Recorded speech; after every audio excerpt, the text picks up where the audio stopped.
আমরা কারি কারি bundle bundle টাকা ছেড়ে আমার জামাইকে নিয়ে আসবো। 17টি মামলা, হত্যা, চাঁদাবাজি, অস্ত্রের মামলায় জড়িত সন্ত্রাসী সাজ্জাদ হোসেন গ্রেপ্তারের পর তার স্ত্রী তামান্না শারমিন হুমকি শোনালেন, বান্ডিল বান্ডিল টাকা ছেড়ে আমার জামাইকে নিয়ে আসবো।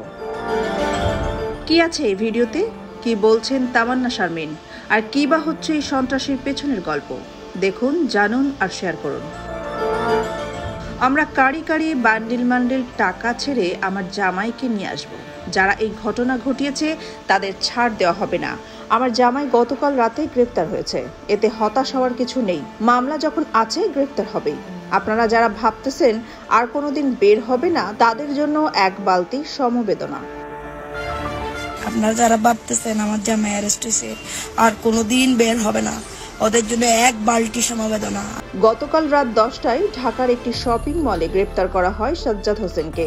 চট্টগ্রাম নগর পুলিশ কমিশনারের ঘোষিত পুরস্কার এই সন্ত্রাসী। কিন্তু তার স্ত্রী তামান্না শারমিনের কথাই যেন নতুন মাত্রা যোগ হলো। এতদিন আমরা পলাতক ছিলাম, এখন তোমাদের পলাতক থাকার পালা শুরু। খেলা শুরু হবে এখন। এতদিন আমরা পলাতক ছিলাম, এখন তোমরা পলাতক থাকার বেলা। এখন আমার জামাই আইনি প্রক্রিয়া শেষ করে আমার কাছে আসবে। সাজ্জাদ হোসেন চট্টগ্রামের হাটহাজারী এলাকার বাসিন্দা। বিদেশে পলাতক সন্ত্রাসী সাজ্জাদ আলীর অনুসারী হিসেবে পরিচিত। হত্যা, চাঁদাবাজি, অস্ত্রের মামলায় জড়িত এই সন্ত্রাসী গত বছর 3 বালু ব্যবসায়ীকে হত্যার মামলারও আসামি। পুলিশের সঙ্গে একাধিকবার সংঘর্ষে জড়িয়েছেন তিনি। গত বছর জুলাইয়ে গ্রেপ্তার হলেও জামিনে বেরিয়ে আসেন। এবার কি আটকা পড়ল সাজ্জাদ? তামান্না শারমিনের এই বক্তব্য সামাজিক যোগাযোগ মাধ্যমে তোলপাড় তৈরি করেছে।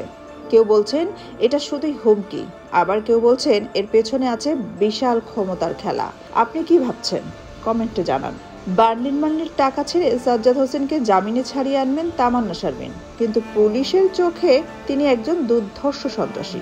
এই খেলার শেষে কে জিতবে দেখতে থাকুন, আর আমাদের চ্যানেলে সাবস্ক্রাইব করে রাখুন।